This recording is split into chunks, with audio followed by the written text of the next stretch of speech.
වුවත් එහි සෞඛ්‍ය පද්ධතිය දියුණු රටවල ඇති සෞඛ්‍ය සේවාව මෙන් ඉතා ඉහළ මට්ටමක පවතින බව ලෝක සෞඛ්‍ය සංවිධානයේ අධ්‍යක්ෂ ජනරාල් ආචාර්ය ටෙඩ්රෝස් ඇඩනොම් ගෙබ්‍රෙයිසස් මහතා පවසනවා. ශ්‍රී ලංකාවේ සත්කාරකත්වයෙන් කොළඹදී අද ආරම්භ වූ ලෝක සෞඛ්‍ය සංවිධානයේ 78 වනි අග්නිදිග ආසියානු කලාපීය සෞඛ්‍ය සමුළුව අමතමින් ඔහු මේ බව ප්‍රකාශ කළා.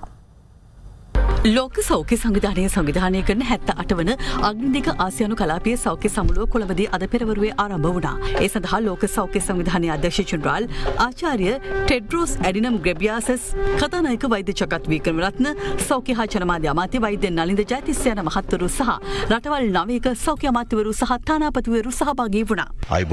On behalf of His Excellency Andrew Kumar ලෝක සෞඛ්‍ය සංවිධානයේ අග්නිදිග ආසියාතික කලාපය සඳහා වූ 78 වෙනි කලාපීය සමුළුව සඳහා පැමිණ සිටින ඔබ සැම ජනාධිපති අනුර කුමාර දිසානායක මහතා සහ ශ්‍රී ලංකීය ජනතාව වෙනුවෙන් උණුසුම් ලෙස පිළිගන්නවා.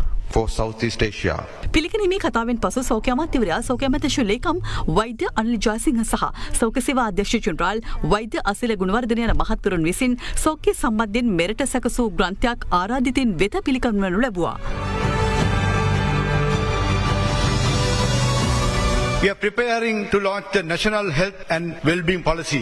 අපි ජාතික සෞඛ්‍ය හා ශරීර සුවතා ප්‍රතිපත්තිය සහ 2026 වසර සඳහා වූ ජාතික සෞඛ්‍ය ක්‍රමෝපාය සැලැස්ම එළිදක්වන්න සූදානමින් සිටින්නේ. සෞඛ්‍යමය ප්‍රතිලාභ පමණක් නොව සියල්ලන්ගේ ශරීර සුවතාව වැඩි දියුණු කිරීම වෙනුවෙන් ඉදිරි දශකයේ සඳහා අපේ කැපවීම එමගින් දක්වා තිබෙනවා. සෞඛ්‍ය හා සම්බන්ධ තිරසර සංවර්ධන ඉලක්ක ළඟා කිරීම සඳහා අපේ කැපවීම මා යලි අවධාරණය කරනවා. SDGs.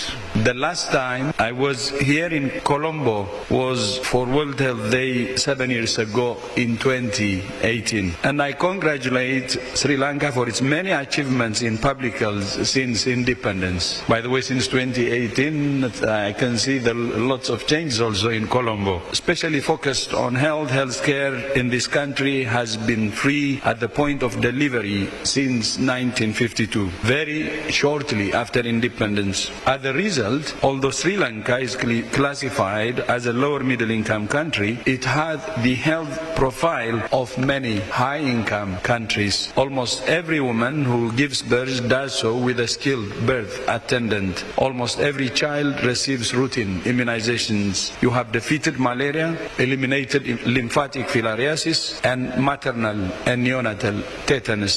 And Sri Lanka was the first country in Asia to ratify the WHO Framework Convention on Tobacco Control and also the first to fully implement the framework. I congratulate the government and the Honourable Minister for its partnership. මෙම සමුළුව අද සිට එළඹෙන 15 වෙනිදා දක්වා තෙදිනක් පුරා ශ්‍රී ලංකාවේ සත්කාරකත්වයෙන් පැවැත්වෙනවා.